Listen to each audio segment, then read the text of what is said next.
दोस्तों, लिकोरिया महिलाओं में होने वाली एक आम बीमारी है जिसमें महिलाओं के वेजाइना से एबनॉर्मल डिस्चार्ज होता है, जिसे हम लिकोरिया कहते हैं। लिकोरिया को कई नामों से जाना जाता है, जैसे बहुत से लोग हैं फ्लोवर एल्बस के नाम से जानते हैं, बहुत से लोग सफेद पानी के नाम से जानते हैं और बहुत से लोग इसको व्हाइट डिस्चार्ज के नाम से जानते हैं। तो दोस्तों, जो लिकोरिया है ये किसी तरह का रोग नहीं बल्कि ये कई रोगों का लक्षण होता है जो हमको महिलाओं में देखने को मिलता है। अगर किसी भी महिला में डिस्चार्ज हो रहा है तो यह नॉर्मल होता है। आपको यह पता होनी चाहिए दोस्तों कि महिलाओं में डिस्चार्ज होना, पानी आना नॉर्मल होता है, लेकिन अगर ये पानी अधिक अमाउंट में आ रहा है, उसका जो रंग है वो पीले रंग का है या फिर लाल रंग का है और बदबूदार है, यानी कि उस डिस्चार्ज में से बदबू आ रही है, तब हम उसे एबनॉर्मल मानते हैं। वैसे नॉर्मली हर फीमेल को डिस्चार्ज होता है और ये आम होता है। यह किसी भी तरह की बीमारी नहीं होती है, लेकिन उसके अमाउंट में, स्ट्रक्चर में, उसके रंग में चेंजिंग है, तब उस कंडीशन में उस महिला को इलाज की जरूरत होती है। अब आपको बता दो दोस्तों कि लिकोरिया के दो प्रकार होते हैं, जो है फिजियोलॉजिकल लिकोरिया और इन्फ्लामेटरी और इन्फेक्शियस लिकोरिया। फिजियोलॉजिकल लिकोरिया में होता यह है कि जब महिला या किसी बच्ची का माहवारी शुरू होता है, मेंस्ट्रुअल साइकिल शुरू होता है, तो उसके बाद अगर उसके शरीर में एस्ट्रोजन हार्मोन का लेवल बढ़ गया हो किसी वजह से, तब भी उस फीमेल में फिजियोलॉजिकल लिकोरिया हो जाती है, उसमें वेजाइनल डिस्चार्ज होने लगता है। इसके अलावा दोस्तों, अगर वेजाइना का पीएच जो होता है अगर वो इनबैलेंस हो जाता है, तो इस वजह से भी दोस्तों वेजाइना डिस्चार्ज होने लगता है। क्योंकि दोस्तों नॉर्मली जो वेजाइना का पीएच होता है वो एक ऐसा इन्वायरमेंट बनाकर रखता है कि कोई भी बैक्टीरियल ग्रोथ नहीं हो पाता है। फीमेल का वेजाइना पीएच दोस्तों काफी इम्पोर्टेंट रोल निभाता है इन्फेक्शन से बचाने में, लेकिन अगर वेजाइना का पीएच किसी भी कारण से ज्यादा हो रहा है तो वो एक्लाइन हो जाएगा और फिर कोई भी बैक्टीरिया या वायरस आसानी से इंटर कर जाएगा और वहां पर इन्फेक्शन फैला देगा। तो अगर पीएच इम्बैलेंस होता है तो इसके वजह से भी फिजियोलॉजिकल लिकोरिया कॉज करता है। केमिकल इम्बैलेंस होने के कारण भी दोस्तों फिजियोलॉजिकल लिकोरिया हो जाता है। इन कारणों से होने वाली लिकोरिया दोस्तों हम लोग फिजियोलॉजिकल लिकोरिया कहते हैं। नेक्स्ट आती है इन्फ्लामेटरी और इन्फेक्शियस लिकोरिया। जैसा कि दोस्तों आप इसके नाम से ही समझ सकते हैं कि किसी भी संक्रमण से होने वाला जब भी व्हाइट डिस्चार्ज हो तो हम उन्हें इन्फ्लामेटरी और इन्फेक्शियस लिकोरिया कहते हैं। और ये तब होता है जब वेजाइना की इंटरनल पार्ट इन्फेक्टेड हो जाए तब। जैसे मान लीजिए किसी को वेजिनाइटिस हो गया है, सर्विसाइटिस हो गया हो, इन कारणों से, इन बीमारियों के कारण जो डिस्चार्ज होता है उन्हीं को हम इन्फ्लामेटरी और इन्फेक्शियस लिकोरिया बोलते हैं। उम्मीद है दोस्तों इतना आपको समझ आ गया होगा कि लिकोरिया होता क्या है।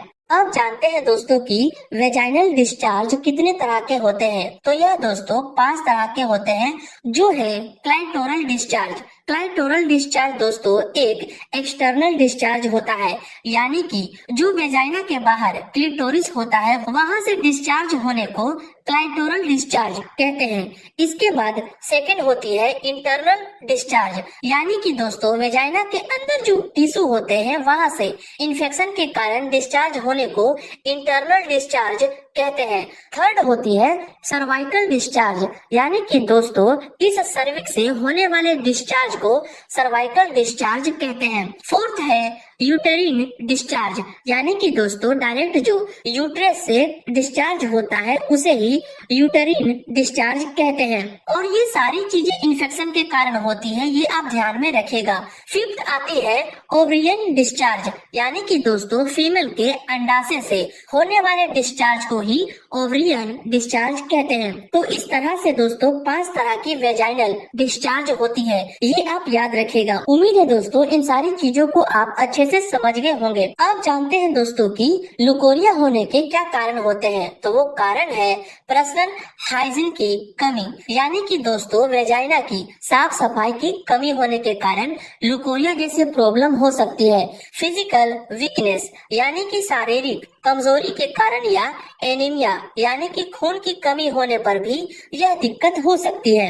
इन्फ्लामेशन ऑफ यूट्रस यानी कि गर्भाशय में सूजन होने के कारण या यूरिनरी ब्लैडर में स्वेलिंग आने के कारण भी लुकोरिया जैसी प्रॉब्लम हो सकती है। डिसलोकेशन ऑफ यूट्रस गर्भाशय का अपने स्थान से हट जाना।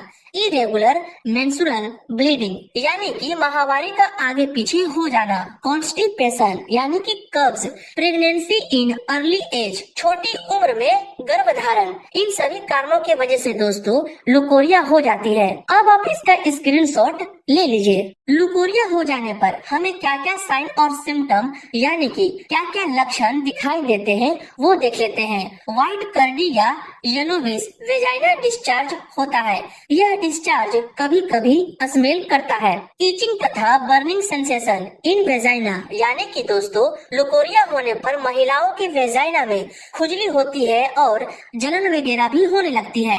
पेशेंट में काफी वीकनेस यानी कि कमजोरी आ जाती है। पेशेंट काफी डल हो जाता है तथा उसे चक्कर भी आने लगते हैं। मेंस्ट्रुअल साइकिल डिस्टर्ब हो जाती है।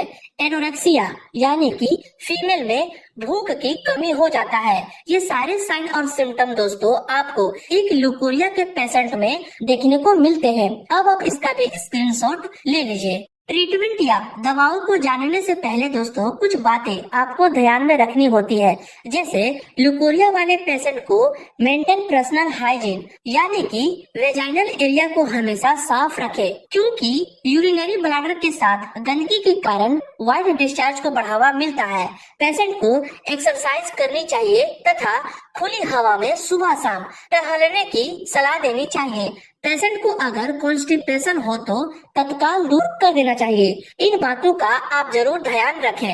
अब जानते हैं उन दवाओं के बारे में दोस्तों जो लुकोरिया के पेशेंट में यूज किया जाता है। तो सबसे पहले जो दवा आती है वो है फ्लेजिल टैबलेट। यह इस तरह की टैबलेट आती है दोस्तों जो आपको आसानी से मार्केट में मिल जाती है। इसकी कॉम्पोजिशन की बात करें तो वो है मीट्रोनिडाजोल। और आपको पता होनी चाहिए कि जब भी किसी भी मेडिसिन में मीट्रोनिडाजोल लिखा मिले तो आप समझ जाना कि इसका यूज दोस्तों इन्फेक्शन से ट्रीट करने के लिए करते हैं। यानी कि अगर किसी को रिप्रोडक्टिव सिस्टम में, गैस्ट्रोइंटेस्टाइनल ट्रैक्ट में, skin, heart, bone, joint, lungs, blood, nerve system या बॉडी के कोई भी हिस्से में किसी भी तरह की इन्फेक्शन हो जाए, उस इन्फेक्शन के बचाव में इस मीट्रोनिडाजोल का यूज किया जाता है। जैसा कि आप यूज में भी देख सकते हैं, बैक्टीरियल वेजाइनोसिस में यूज करते हैं। सीवियर वेजाइनल इन्फेक्शन में इस मेडिसिन का यूज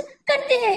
लुकोरिया में यूज करते हैं। डोज की बात करें तो एडल्ट में 400 mg दिन में 2 बार लेना होता है 7 दिनों तक। नेक्स्ट आती है टिनिबा 500 के नाम से, जिसका कॉम्पोजिशन टिनिडाजोल होता है। प्रोटोजोआ के कारण होने वाले इन्फेक्शन से यह टिनिडाजोल बचाती है और यह वेजाइनल इन्फेक्शन को भी ट्रीट करने में यूज होता है। इसका उपयोग बैक्टीरियल वेजाइनोसिस में करते हैं, सीवियर वेजाइनल इन्फेक्शन में करते हैं, वेजाइनल ईस्ट इन्फेक्शन में भी यूज किया जाता है। इसकी डोज की बात करें तो एडल्ट में 500 mg दिन में 2 बार दिया जाता है और इस टैबलेट को 2 दिनों तक प्रिस्क्राइब की जाती है। नेक्स्ट आती है डालासिन सी टैबलेट, जिसका कॉम्पोजिशन क्लाइनामाइसिन होता है। इसको दिन में 2 बार सुबह शाम करके दिया जाता है। नेक्स्ट एंटी फंगल मेडिसिन आती है, वो है फ्लूकू 150 के नाम से, जिसका कॉम्पोजिशन फ्लूकोनाजोल होता है, जो कि व्हाइट डिस्चार्ज होने पर या फंगल इन्फेक्शन होने पर यूज किया जाता है। यह एक एंटी फंगल दवा होती है दोस्तों, यह आप याद रखिएगा। और 150 mg ओरली सिंगल डोज दिया जाता है। नेक्स्ट आती है क्लोसिप टैबलेट, जिसका कॉम्पोजिशन क्लोट्रेमाजोल होता है। इसकी यूज की बात करें तो फंगल के बचाव में करते हैं। इसका एक गोली योनि की गहराई में रात को सोते वक्त 3 दिन तक रखनी चाहिए। इसके अलावा सिम्टोमेटिक ट्रीटमेंट करनी चाहिए। अगर पेट में गैस जैसी तकलीफ हो तो कैप्सूल एसेरा 20 देनी चाहिए, जिसका कॉम्पोजिशन रिवेप्राजोल होता है। भूखे पेट रोजाना 1 कैप्सूल देनी चाहिए। अगर पेशेंट के लक्षण में रक्त की कमी हो तो कैप्सूल डेक्सोरेंज रोजाना 1 गोली खाने के बाद और सिरप डेक्सोरेंज रोजाना 2 चम्मच सुबह शाम दी जानी चाहिए। ये थी दोस्तों ल्यूकोरिया के बारे में वो सारी चीजें जो आपको पता होनी चाहिए। दवाओं से लेकर ल्यूकोरिया क्या होता है उन सभी को मैं आपको आसान शब्दों में बता दिया हूँ। उम्मीद है ये वीडियो आपके लिए इम्पोर्टेंट हो। मिलते हैं अब आपसे नेक्स्ट वीडियो में।